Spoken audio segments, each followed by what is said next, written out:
네트워크 취재 현장입니다. 전남 동북권 순서입니다. 김다은 앵커, 이번 국회에서 다시 발의된 여순사건 특별법 관련 소식 준비하셨죠? 네, 여순사건은 1948년 10월 국군 14연대 무장봉기로 시작돼 반란과 진압 과정에서 수많은 민간인이 희생된 한국 현대사의 비극입니다. 여순사건의 진상을 규명하자는 특별법이 처음 발의된 건 2001년 16대 국회 때인데요.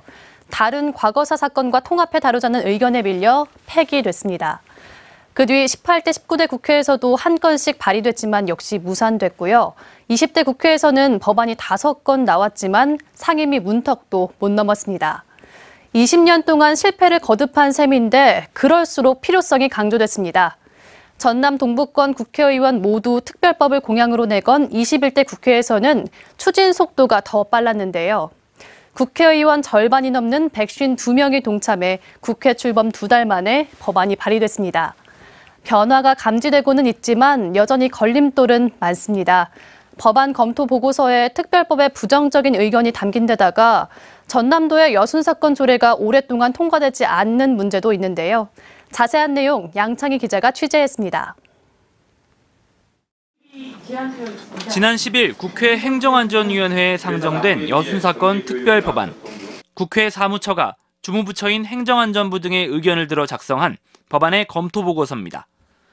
유족과 연구자 등의 진상규명 요구가 큰 만큼 법안의 취지는 타당하다면서도 다른 사건과의 형평성을 생각하면 오는 12월 활동을 개시할 제2기 진실화해위원회가 다른 과거사와 함께 조사에 나서는 것이 특별법 제정보다 바람직하다고 썼습니다.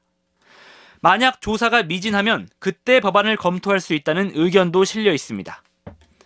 법안을 대표 발의한 소병철 의원은 사건의 중요성과 법 제정의 시급성을 고려해야 한다며 반박합니다. 납득할 수 없고 굉장히 아쉽게 생각합니다. 왜냐하면 이미 진영 장관께서 20대 국회 때 제주 4.3 사건의 예를 드시면서 특별법으로 제정하는 것이 형평이나 또 일리가 있다 이런 말씀을 하신 바가 있습니다. 여순사건 특별법을 반대하는 목소리가 만만치 않은데도 지역사회가 특별법 제정의 의지를 뚜렷하게 보여주지 못하고 있다는 점 역시 문제입니다. 전라남도 의회가 의원 이견 등으로 여순사건 관련 조례를 통과시키지 않자 비판의 목소리가 나오고 있는 겁니다. 도의회가 앞장서서 조례를 만들고 조사에 나서 특별법의 마중물이 됐던 제주 4.3과는 딴판입니다. 특별법을 좀 더 강력하게 추진하기 위한 제도적 수단으로서라도 전남도 조례가 제정이 되어서 우리 전남도민의 강력한 의지를 표현해줘야 된다는 것이죠. 여기에 소관 상임위에 지역 국회의원이 없다는 한계와 여전한 반대 의견도 뛰어넘어야 하는 상황. 여당인 민주당이 앞장서 예전보다 정치적 지형은 유리하지만 이번이 마지막 기회일 수 있는 만큼 강력한 추진력이 절실하다는 지적이 나옵니다. KBS 뉴스 양창희입니다. 전라남도가 가족 간 전파에 따른 코로나19 집단 감염이 우려된다며 추석 연휴 이동을 자제해달라고 당부했습니다. 전라남도는 최근 필리핀에서 입국한 일가족 4명이 가족 간 감염으로 확진 판정을 받았고 순천과 광양에서도 다른 지역 자녀나 부모 등을 만난 후 감염된 사례가 잇따랐다며 이같이 밝혔습니다. 근무 중 음주를 일삼고 부하 직원에게 폭언한 무안군 보건소 모 팀장 등 2명에게 훈계 조치가 내려져 공무원들이 반발하고 나섰습니다. 전국 공무원 노동조합 무안군 지부는 오늘 무안군청 앞에서 기자회견을 열고 무안군이 감사를 벌여 폭언 피해자 등 13명의 진술을 확보하고도 팀장 등 2명을 훈계 처분했다면서 즉각 직위 해제하라고 주장했습니다.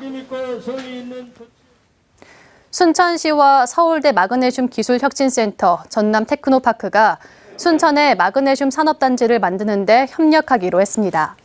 세 기관은 어제 순천시청에서 업무 협약식을 열고 순천 해룡산단에 마그네슘 클러스터를 조성하기 위해 부지와 건물, 장비 등을 연계해 활용하고 연관 기업도 유치하기로 약속했습니다. 광양시가 2025년 철강을 주제로 한 국제박람회 개최를 추진합니다.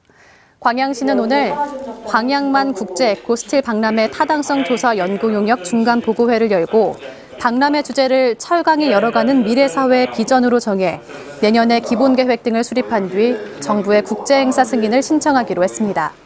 지금까지 순천에서 전해드렸습니다.